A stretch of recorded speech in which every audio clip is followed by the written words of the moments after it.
Boa tarde! Uma segunda-feira de chuva.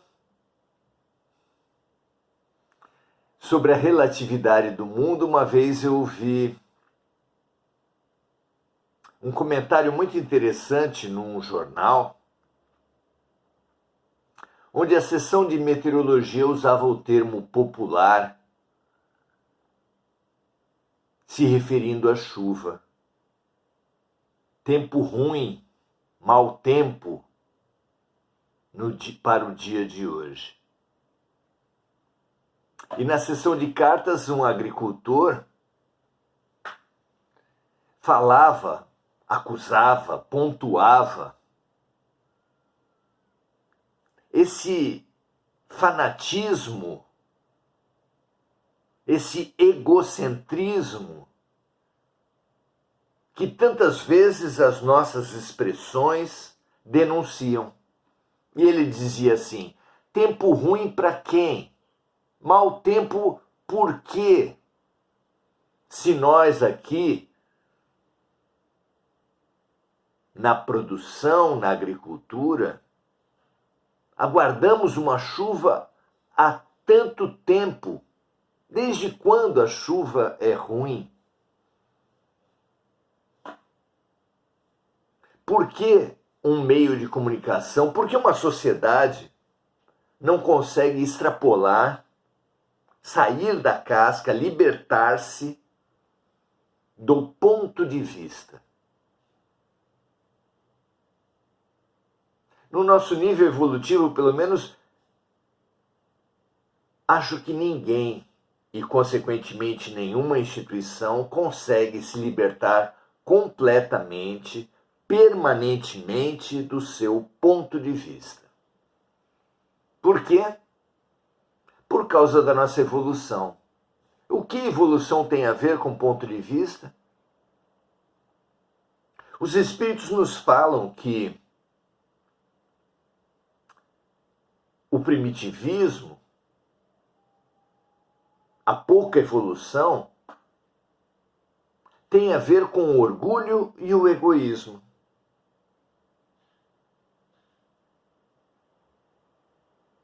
Jesus nos fala que o amor universal e profundo é a meta evolutiva da criação. E que a ferramenta para sairmos do orgulho e do egoísmo rumo a esse amor universal, subentendido na própria oração do Pai Nosso, já que se o Pai é nosso, e esse nosso abrange todos os reinos da criação, quer dizer o quê? Que somos irmãos de tudo e de todos por parte do Pai. Como Francisco vivia há mais de 500 anos atrás. Dizia ele, a irmã cadeira, a irmã mesa, o irmão sol, a irmã lua, além do irmão lobo, o irmão burro. Tudo e todos são nossos irmãos. E essa consciência nos dá uma visão de integralidade que nós ainda estamos 500 anos depois, longe, muito longe de perceber, quanto mais de viver. Veja o pioneirismo de Francisco de Assis.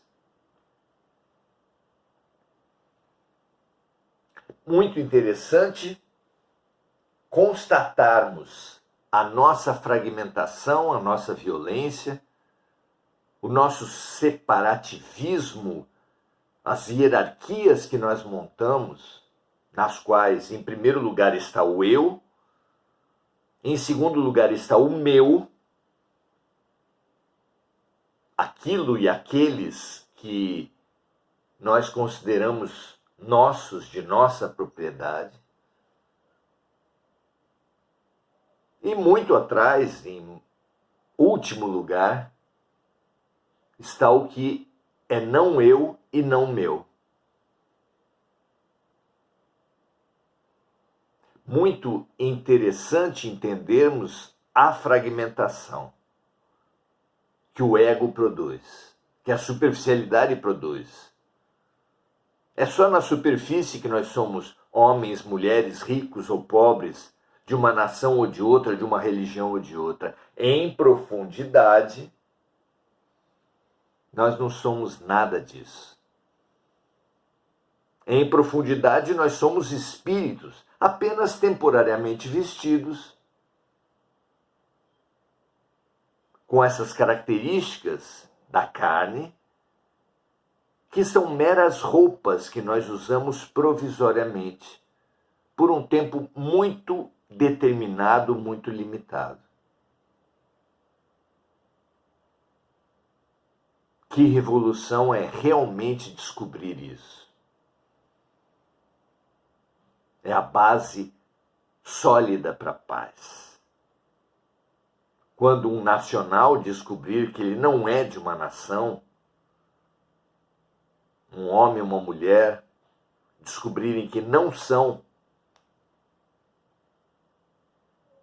daquele sexo biológico, nem mesmo das identidades sexuais, que não somos das classes, das raças, apenas estamos, e por um período muito curto, vestidos, desidentificando-se, desapegando-se dessa superfície e dessa aparência, nós nos habilitamos, nos abrimos a esse bem precioso da paz. Por que fazer guerras nacionais? Por que guerras comerciais? Por que guerra dos sexos? Por que luta de classes? Por que disputas de todo tipo?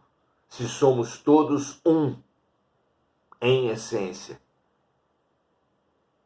Como Jesus era em realidade. Meu Pai e eu somos um, disse ele.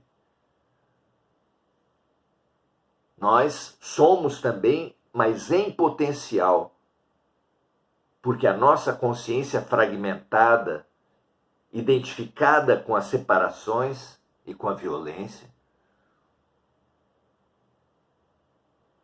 ainda nos impede de sermos um, mas seremos, inevitavelmente. E o caminho para isso, para chegar até lá, é claro, é nos colocarmos no lugar dos outros. A compaixão, a empatia, fazer aos outros o que gostaríamos que os outros nos fizessem. Com essa boa vontade, ainda que gradativamente, iremos rompendo diferenças e separações. Nas palavras tão repetidas por Papa Francisco,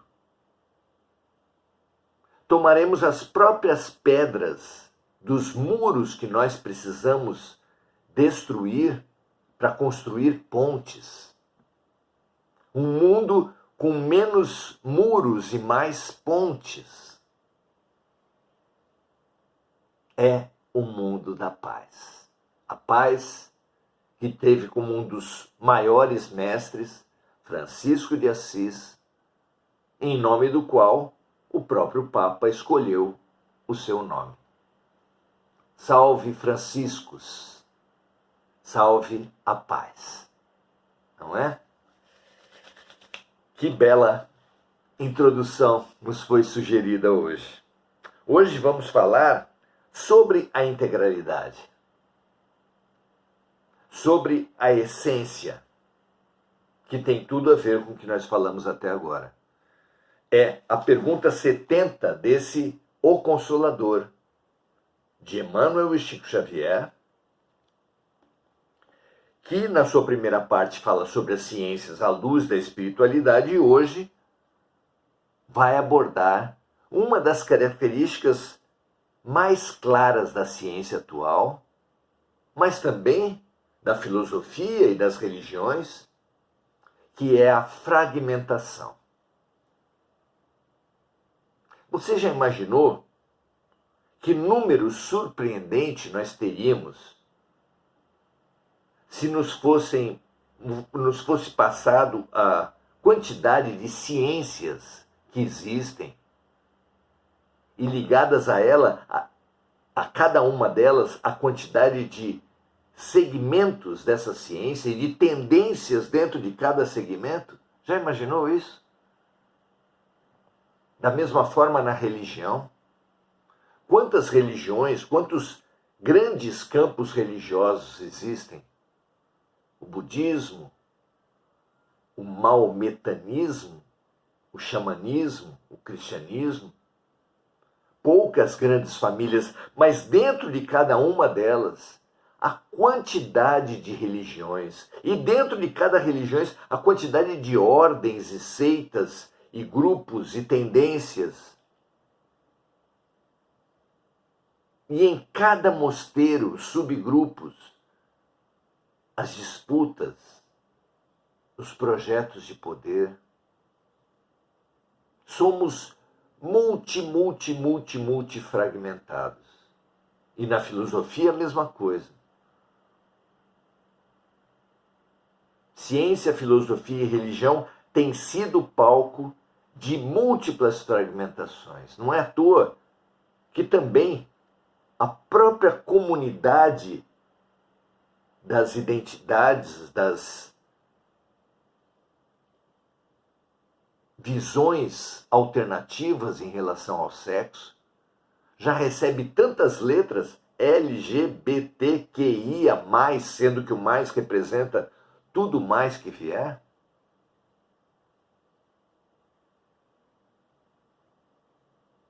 Só aí já mostra as nossas fragmentações. E que em si não são necessariamente ruins.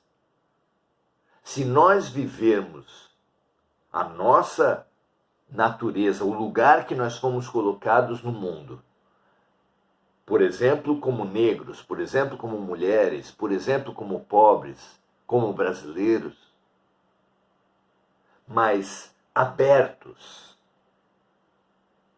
para a totalidade,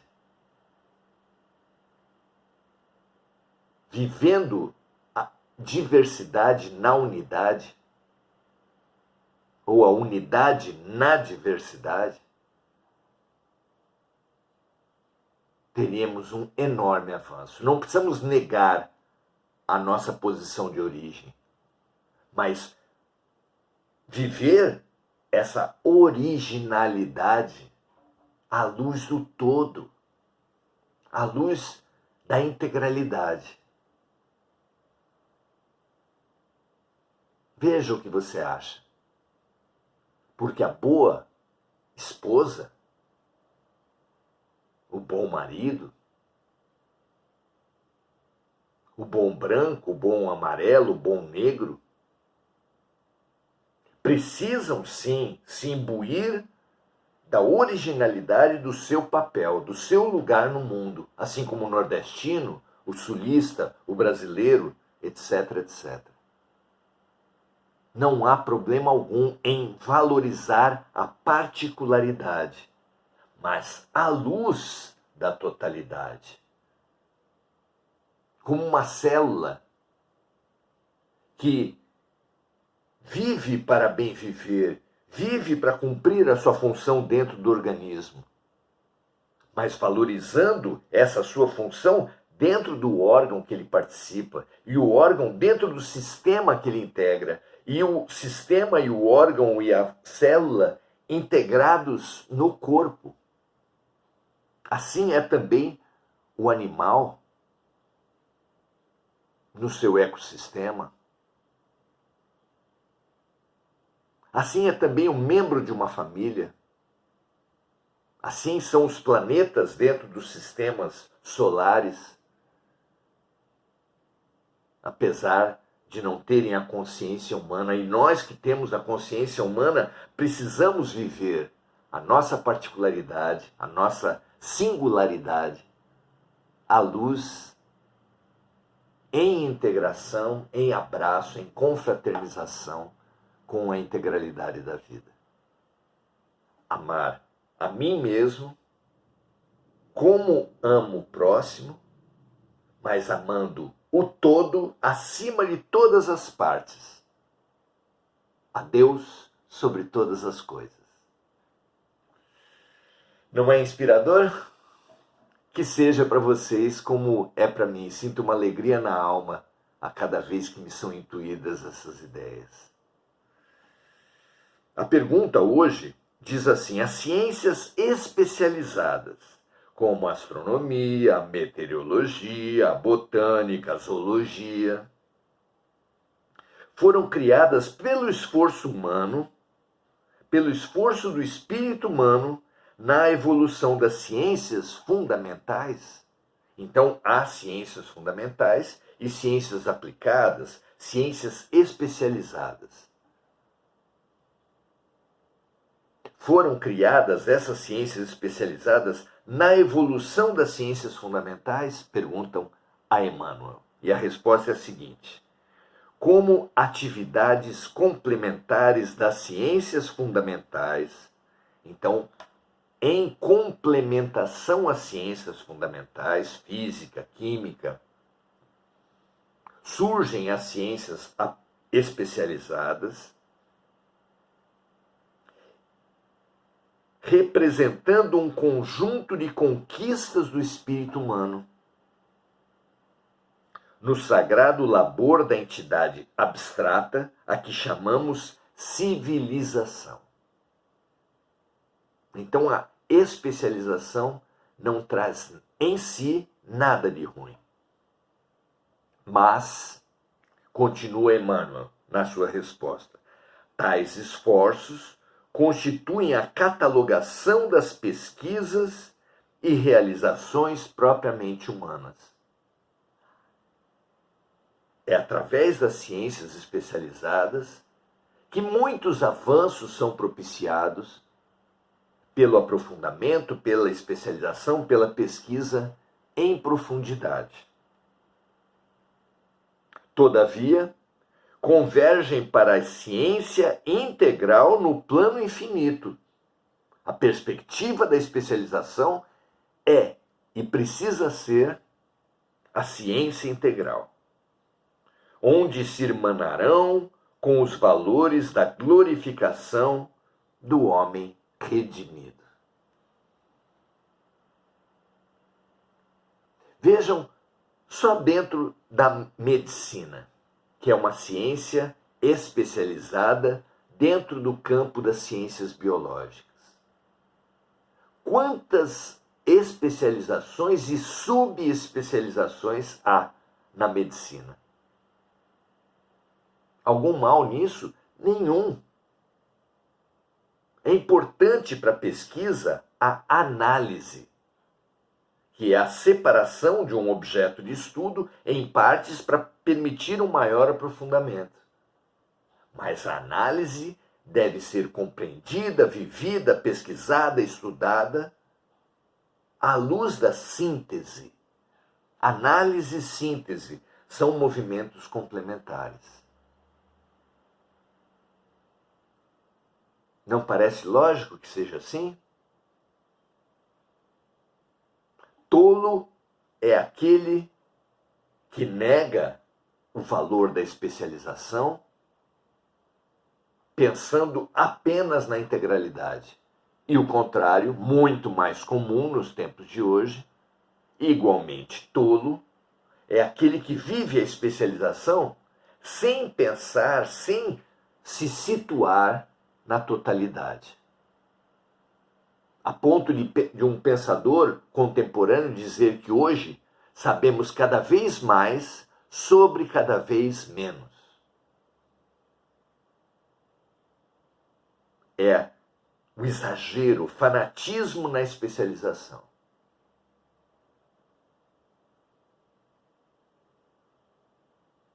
O mandamento maior de Jesus situou isso de uma maneira clara, que não há problema em nos conhecer, muito pelo contrário, é preceito, é princípio do cristianismo, o autoconhecimento. Conhece-te a ti mesmo. Confirmou, ratificou Jesus, o grande preceito da antiguidade. Porém, situou o eu importantíssimo no autoconhecimento, dentro do todo. Inclusive ao confirmar a posição do profeta que disse: vós sois deuses. Cada indivíduo, cada parte traz dentro de si o todo. Essa é uma verdade universal muito bonita. Assim na terra como no céu, assim dentro como fora. A primeira vez que você viu um átomo com o núcleo envolvido por diversos elétrons que orbitam em torno do núcleo, você pode ter confundido com o sistema solar. Não é verdade? As figuras dos fractais, quem nunca viu, coloque na pesquisa do seu celular, do seu computador, fractal, F-R-A-C-T, de tatu, A-L, de laranja, fractal. Pesquise e você verá graficamente a imagem do todo dentro do um. Verdade profunda que Jesus já tinha instruído todas as criaturas, e os sábios da antiguidade também já tinham estabelecido isso. Sempre lembramos do cumprimento no hinduísmo do Namastê, o Deus em mim, a totalidade em mim, reconhece, cumprimenta e se integra à totalidade que habita em você. Muito interessante, não é? Pensemos a respeito disso. Na família, no trabalho, nas ciências, nas filosofias, nas religiões, em toda parte. No esporte, não há problema de um goleiro treinar para bem fazer a sua tarefa. Mas ele precisa situar a sua especialização. Todos nós precisamos, em todas as partes, situar a nossa especialização dentro da totalidade, dentro da integralidade. Assim do que a gente faz fora, com o que a gente faz dentro. Porque muitos esportes de alto rendimento hoje produzem esportistas no final da vida danificados. O atletismo deteriora os corpos. O tênis, muito mais. O boxe nem se diga. Os maiores lutadores têm mal de Parkinson, têm um final de vida sofrido e sofrível. A fragmentação, a separação nos tem destruído. Porque é uma separação em fanatismo e não situada com o todo. O racismo, a raça superior de Adolf Hitler, foi um exemplo traumático dessa fragmentação e dessa violência. Assim como os racismos, os sexismos, as superioridades de classe, de religião, que tanto mal tem produzido. Tudo isso é alicerçado em nós e na nossa visão de mundo.